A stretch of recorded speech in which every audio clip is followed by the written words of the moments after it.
Bir vaxtlar çoxuşaqlı ailələr əsasən regionlar üçün xarakterik hesab olunurdu. Kəndlərdə 6, 7, hətta 10 və daha çox uşaqlı ailələrə rast gəlmək adi hal idi. İndi isə mənzərə dəyişib. Bir evlatla bəs eləyirlər, saxlamaq çətindir. O vaxtı uşağa nə versəydin onu geyinirdi, nə versəydin onu yeyirdi, qane olurdu. İndi yox. Hələ cavanların çoxu deyə bilənmir.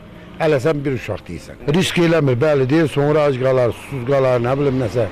Sıxıntı olar belə. Sosioloq Naib Niftəliyevin fikrincə bu tendensiyanın formalaşmasında bir neçə amil rol oynayır. Yaşayış xərclərinin artması, uşaqların təhsilinə və inkişafına ayrılan vəsaitin çoxalması, eləcə də ailələrin həyat prioritetlərinin dəyişməsi doğum sayına birbaşa təsir göstərir. Hər kəs daha az və daha keyfiyyətli və belə deyək, daha yetkin şəxsiyyətə sahib olan övladlar istəyirlər və düşünürlər ki, az say olduqda bunu maddi imkanlar çərçivəsində daha bir effektiv bir şəkildə təmin edə biləcək, oxudacaqlar, müəyyən bir təhsil verəcəklər, daha ciddi təminat əldə edə biləcəklər. Təbii ki, Azərbaycan cəmiyyəti üçün arzu olunan 2 və daha artıq uşaq modelidir. Yəni bu ən azı progressiv dinamikanın, sosial-demografik artımı və tənzimləməni təmin edir. Amma yəni bunun obyektiv-subyektiv səbəblərdən, yəni büdcə ilə də müəyyən bir bağlılığı var. Bir problem bir neçə problemi doğurur və düşünürəm ki, bu sosial siyasətin tərkib hissəsidir və ailə uşaq siyasəti eyni zamanda deyək ki, övladların müəyyən mənada çoxluğuna və onların sosial himayəsinə yönəlməlidir. Müsahibimiz hesab edir ki, mövcud tendensiya davam edərsə, gələcəkdə demoqrafik göstəricilərə də mənfi təsir edə bilər. Bu səbəbdən ailələrin sosial rifahının artırılması və gənc ailələrə dəstək mexanizmlərinin gücləndirilməsi vacib məsələlərdən biri kimi qiymətləndirilir.